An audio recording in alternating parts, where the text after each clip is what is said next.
आप सभी को नमस्कार। आज मैं एक बहुत ही महत्वपूर्ण जो है रूल नियम बताने चल रहा हूँ, जिसे हाफ बाउ नियम कहते हैं। इसके द्वारा इलेक्ट्रॉनिक विन्यास की दिशा और दशा निर्धारित की जाती है और बहुत कुछ बताया जाता है।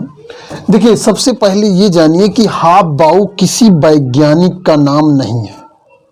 हाफ बाउ, इसे कभी भी हाफ बाउ का नियम नहीं कहेंगे। हाफ बाउ का नियम, ठीक, ये हाफ बाउ नियम है। हाफ बाउ जर्मन भाषा का एक शब्द है जिसका मतलब होता है गिनती करना या क्रम से लिखना। क्रम से लिखना कैसे लिखा जाएगा, इसके बारे में हम बताएंगे। तो आइए हम देखते हैं। इसके लिए सबसे पहले क्या होता है कि ऑर्बिटलों को जो लिखने का क्रम होता है वो बहुत ही महत्वपूर्ण होता है कि कैसे लिखेंगे। सबसे पहले देखिए 1s लिखा जाएगा। 1s मैं लिखूँ। अगर यही लिखना आप जान गए ना तो आगे वाला काम कर लेंगे। देखिए, ये इस चीज़ को बहुत ध्यान से देखिए। 1s लिखे, फिर हम यहाँ पर 2s लिखेंगे, ठीक है। उसके बाद 2p लिखेंगे। अब यहाँ 1p क्यों नहीं है? अब बहुत सारे प्रश्न आपके दिमाग में उठेंगे। देखिए, 1s लिखेंगे, फिर 2s लिखेंगे, 2p लिखेंगे, ठीक। उसके बाद 3s लिखेंगे, 3p लिखेंगे और 3d लिखेंगे, ठीक।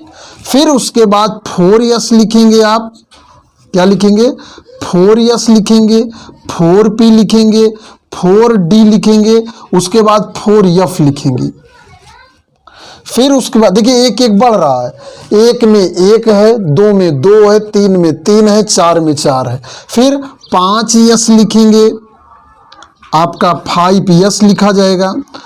5p लिखिए, 5d लिखिए और 5f लिखिए। उसके बाद 6s लिखिए आप, 6x, 6p, 6d। आप क्या लिखिए? 6d लिखिए। उसके बाद 7s लिख दीजिए।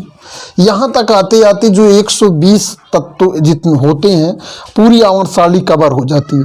तो इसमें अगर आप ये लिख सही, देखिए इसको लिखते समय ये एकदम लाइन में होनी चाहिए, ठीक। और ये भी एकदम लाइन डिस्टेंस बराबर होनी चाहिए, क्योंकि जब अभी हम तीर मारेंगे ना तो फिर गड़बड़ नहीं होना चाहिए।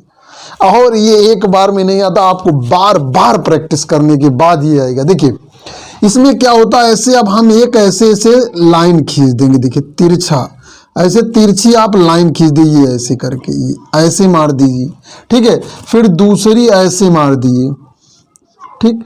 अब हम यहाँ आपको बताना इसलिए पूरा नहीं काट रहे हैं, ये ऐसे काट दिए। देखिए आप ऐसे तेजी से ऐसे तिरछा करके काट दीजिए, ये ऐसे लाइन। अब आप कॉपी में बार बार कर सकते हैं। उसके बाद ऐसे करके ऐसे करके ऐसे करके मार दीजिए। फिर उसके बाद ऐसे ऐसे ऐसे ऐसे ऐसे, फिर ऐसे, फिर ऐसे, फिर ऐसे।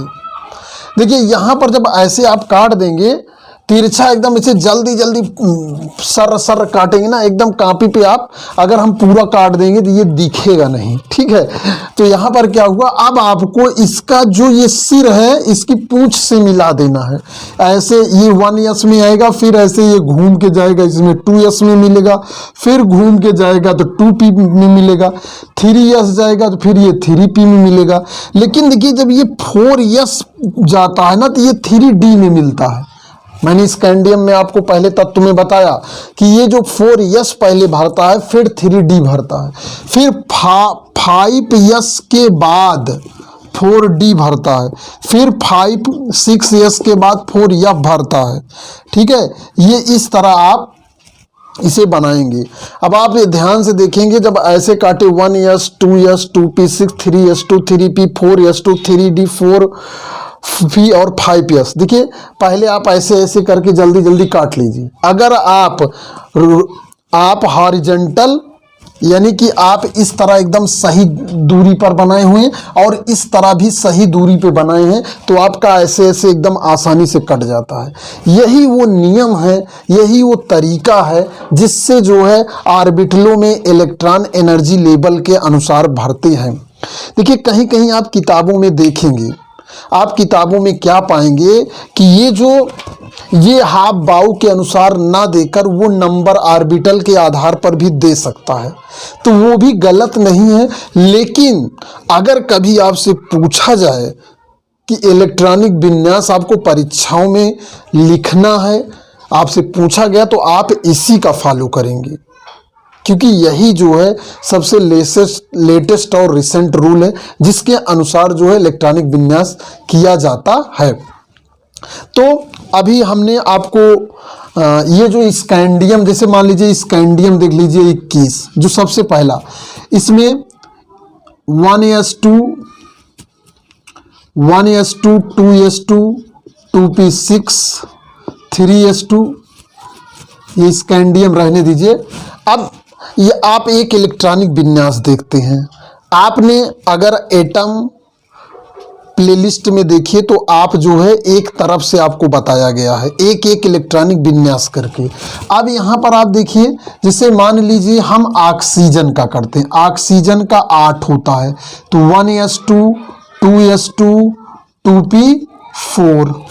देखिए पहले इसमें जाएगा 1s2, फिर उसके बाद ये आपका 2s2, फिर 2p6। देखिए 2s के बाद ये पीछे जाके 2p जा रहा है, 2p4 हो जा रहा है।